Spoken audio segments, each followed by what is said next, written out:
Hey, welcome to Djo Talking Nerdy. I am Djo, and we're going to review Malignant today, which, if you saw a previous trailer review I did, I thought I totally guessed it, and I was totally wrong. So yeah, let's dive into it. I'm going to go full spoilers right away, so we can really, talk about it and everything. I was totally wrong. If you don't want to watch the video, that's fine. I basically thought that there were two, because the trailer I watched, I can't remember, I think it's the second trailer or whatever. It seemed, because they really don't show a lot of the actual what's in the movie in the trailer. It's a lot of just spooky house stuff, right?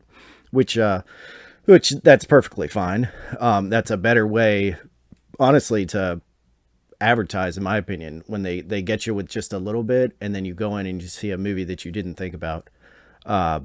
You know, as long as it's good. You go in seeing the trailer and then you see a bunch of horse crap. Yeah, that sucks. Anyway, if you're wondering about the glasses, do you see that light? Dude, my eyes are so sensitive. I can't take this. And everyone's like, you need lighting and this and that. Well, you know what? We got them. And you get my cool Walmart sunglasses. I think they're Panama Jack if you wanted some. Yeah. Sponsor Panama Jack. Thanks. I'm just kidding. Anyway, so I was totally wrong, which I'm fine with. I don't care. The comments, I don't think I had any that were like super mean. One guy was like, "Oh my god, you're so wrong," blah, blah, blah. And that's fine. Whatever. It's fun doing the trailer reactions and guessing what you're gonna see. I was pleasantly surprised. I'm gonna tell you right off the bat, I'd probably give the movie like a C. It wasn't great. It was cool. I like the premise that they actually had going. Some of it doesn't make sense at all, because it seems like the Gabriel being thing, tumor, essentially had like a it's not psychic. What's the force, Akira, blah, blah, blah, blah, blah, moving stuff with your mind powers at the beginning. But I guess he was just throwing people in the hospital room. So people were like smacking against the wall and this and that. But and then there's some things that like people see something like the cushion moving and stuff that doesn't really make sense. I guess I could pull up hang on, let me switch to this and we'll have the trailer. So while I'm talking, it'll, oh my god, that was like the perfect time. I did not plan that at all. Yeah, we're still recording. Creepy thing. That don't really make sense, because it's like he would obviously see her get off the couch. It wouldn't be like the couch moved by itself or whatever. So that's what made me think that there were two people. I don't think I ever finished this thought. My original thought of the video was there were two people occupying the same space, but in different dimensions, and they were seeing each other. So it was freaking them out. Look, you see the throwing and stuff. I thought that was like 11 from Stranger Things, doing that crazy stuff. So anyway, the movie starts and I was like, oh, I'm totally off. Like, this is totally different than I thought. There's some little kid drug off, and then they put the room divider up, and you can see the silhouette of a creature. And then the opening credits go, and it's talking about cellular this and that, and all this scientific talk. And in my head, I was like, "Oh my god, I know exactly what's happening." There's this little creature that grew on this little kid, and I was pretty sure it was her, grew on her.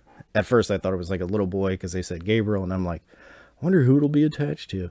And then I was like, oh, it's her. They cut it off, and the creature grew on its own and is attacking people, and it wants its family back together. Because I figured the random attack from this woman that looked like her, the mom right there.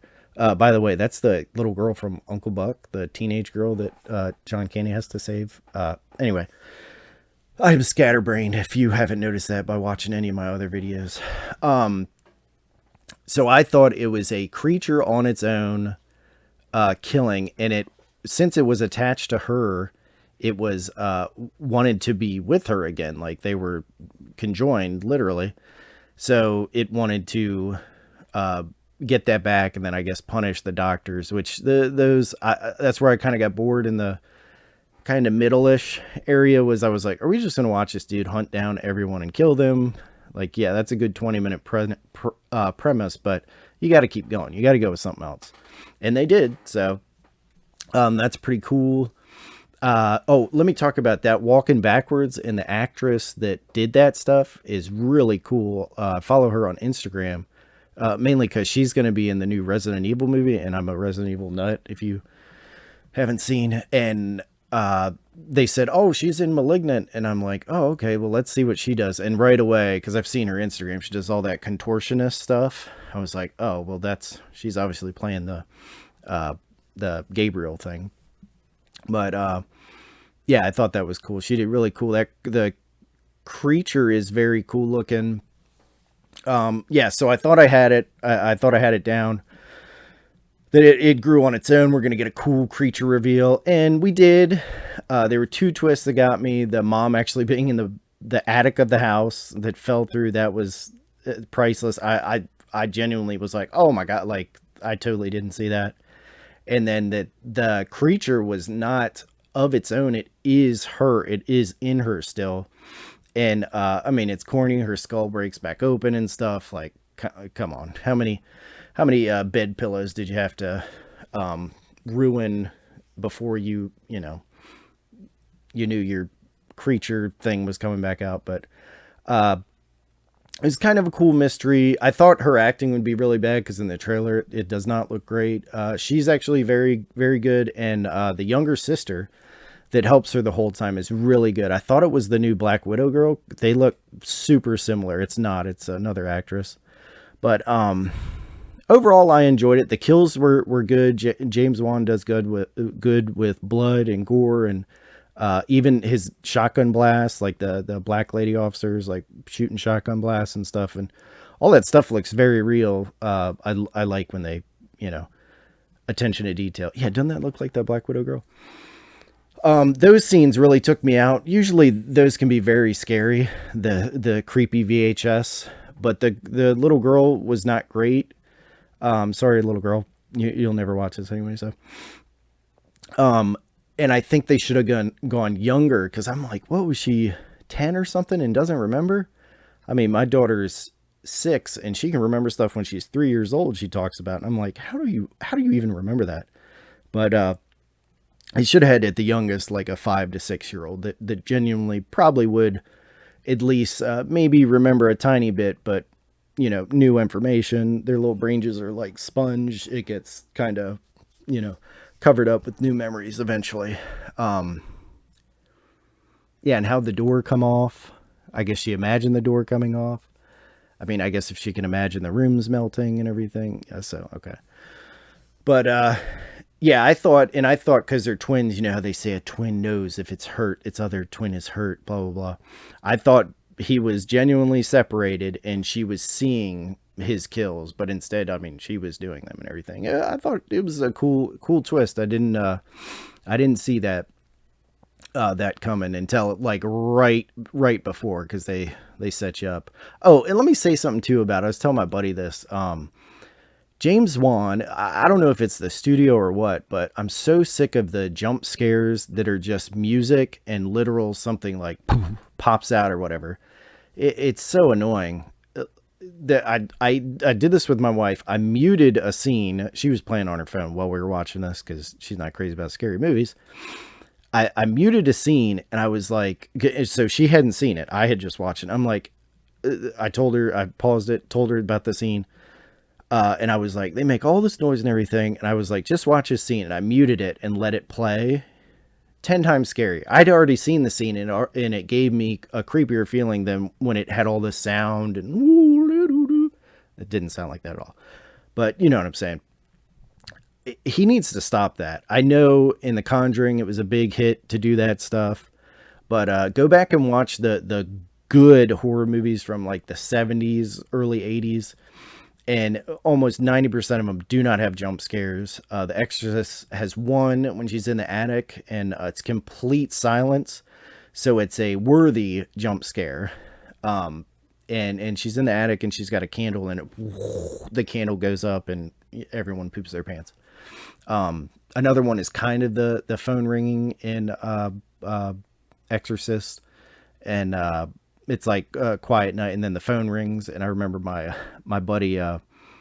We went to Manassas, which is kind of a city for us country folk out here, and he kicked the seat in front of him so hard. But luckily he's a big black guy, so they turned around and he was like, "I'm so sorry, I'm so sorry." So I think they turned around and saw my lily white butt. They'd have been like, "What's wrong with you?" But yeah, thank God, it did not happen that way. But it was really funny, really really funny. But the movie was terrifying and gave me nightmares. Even when I was like, I think I was 18 when I saw that. Oh, very, very, very, very, still scary movie. But yeah, okay. Tangents. This is a great like teen horror movie. Like if I was a teenager hanging out with my friends or went with my girlfriend or something, I'd probably be like, "Oh my god, this is like the twists and turns were so good, and I didn't see anything coming, and wow, man, I was scared, like just the noise, just jumping out and scaring me and stuff." But when I get older and I've grown up with genuinely great horror, this one doesn't cut it for me. It's a fun little slasher flick. I'll never watch it again. I give it, like I said, like a C. It's okay. I'm glad it was on HBO Max, so I didn't have to go to a theater. But what do you think? I've some people have commented on the post and they've said they actually really enjoyed it, which is fine. I mean, it's a good little horror flick, but it's nothing I would say, "Oh my god, this is a classic and I'd recommend everyone go see." I think it's just fine. And if you got HBO Max, you like horror stuff, it's probably the best horror thing this year, at least I've seen that I can think of. So I don't know, but I'll go back to my ugly mug. Okay. So yeah, I guess that's really it. So I don't know why I'm still talking, but thank you for watching. Thank you if you watched the previous video and commented. I appreciate it. And feel free to cuss me out in the bottom of this one that I suck, that I got it wrong. But like I said, I'm kind of glad because I hate going into movies and everything. I was going to be pissed, to be honest, if I watched that and I had figured it out. To be honest, I would have just fast forwarded it to the end and saw what happened. But anyway, yeah, pretty good flick. If you have HBO Max and you're a horror fan, I would watch it. Otherwise, just listen to this review or someone else's that's even cooler than me. Even cooler without the shades on. But thanks for watching. Please like, share, and subscribe. Yeah, please subscribe. I got a bunch of views, but no one's subscribing. I don't know how to keep your people in there. But yeah, I'm gonna be more consistent with videos, but I got kids, so I'm a family man. But I'm gonna try. All right, thanks for watching. Bye.